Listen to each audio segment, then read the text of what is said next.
Ray here, and welcome to another episode of Demystifying Real Estate. What does this mean? And this is part two in the video series with Evan Shapiro from Shapiro Law. Thank you. And thanks again for joining us. Ray, Evan. thank you for having me. The first video was amazing, and I think a lot of people gained value from this. And we wanted to continue this with everything related to closing, what you can anticipate from your lawyer on closing. Now, Evan, I've had a case on a couple occasions where I was representing the seller and the buyers were unable to close. What saved my sellers was they took out bridge financing about 5 days before the closing. Do you recommend this as a means of, first of all, alleviating the stress of closing on the same day? Yeah, I think this is a bigger question about the closing date, and then we can talk about bridge financing. So you have to think carefully when you're buying and selling about a suitable closing date. If you're only purchasing, well, it's easy.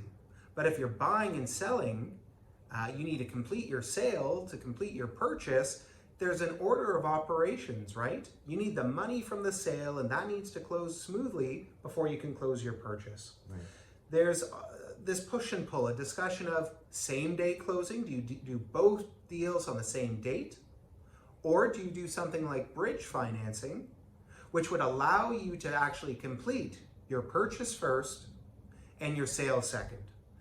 As the name implies, it's just bridging the gap between the two dates and the two transactions. You pay back the bridge loan when you complete your sale. The risk of a same day closing, if you haven't already determined it, is what happens if there's a delay in closing your sale, or it doesn't close for any reason. It may not even be your fault. But if that doesn't close, then there's a chain reaction and your purchase is not going to close. So I always caution clients against same-day closings. We can do them. It depends on the cooperation of all parties, multiple transactions, and there's some elements that are out of our control. And you have to decide based on that risk if you're comfortable with the same-day closing or if it may be more suitable to pursue bridge financing. Right. Now, speaking of what you just mentioned, would you recommend, let's say, closing on a Thursday as opposed to a Friday? So it's an interesting question. You can close any day, well, I should say any business day when banks and the land registry office are open. People tend to fall into these habits. They like to close the very last day of the month or the last Friday of the month, and that's fine. But those can be very busy days for realtors, lawyers, financial institutions. It may be better to close on a day when it's a little bit quieter. And as well, if there's any issue closing and there needs to be an extension, it's a big difference if you go from a Friday to the next business day, which is a Monday, versus say a Thursday and the next business day is a Friday. When you sell and you have a mortgage, you're paying mortgage per diem interest, daily interest on that mortgage. So if you have to extend to the Monday, including Monday, you're paying an extra 3 days. Yeah. So is there any other consideration that sellers or buyers should have on the closing day at all? So there's a number of considerations. There are utilities that you need to arrange. If you're a buyer, set up your accounts. If you're a seller, you're closing those accounts. Property taxes. The lawyer should advise the municipal tax department that the deal closed. However, if you want to arrange pre-authorized payments, that's something you should do on your end. There's insurance. Buyer needs to arrange it. Seller, you should arrange to cancel it. As of the closing date, or even to be safe, you can ask for a 1-day extension beyond, just in case something does occur.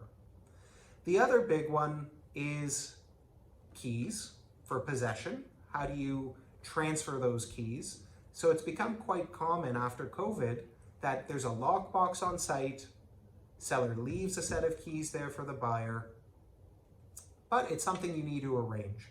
And between the realtors, the lawyers, will help you determine the best course of action. The last one, last but not least, the biggest one, the biggest price tag is closing monies. The movement of monies, very important. So when you're a buyer, you're getting money from a variety of sources potentially. You have your own funds, and that could be in a variety of accounts. You could have in your RSP, you could have in an investment account, you could have in your checking account across different institutions. You're getting mortgage money. All that money needs to end up in the lawyer's trust account.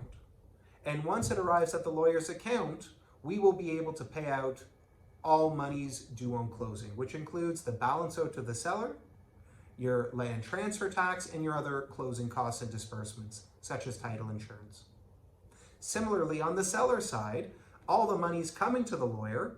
We pay out any debts that need to be paid out, such as mortgages, and the balance owing after payment of all debts will come to you. But all money is coming into and out of the lawyer's trust account. Well, that happens quickly, doesn't it? It does. The day of closing can be quite interesting.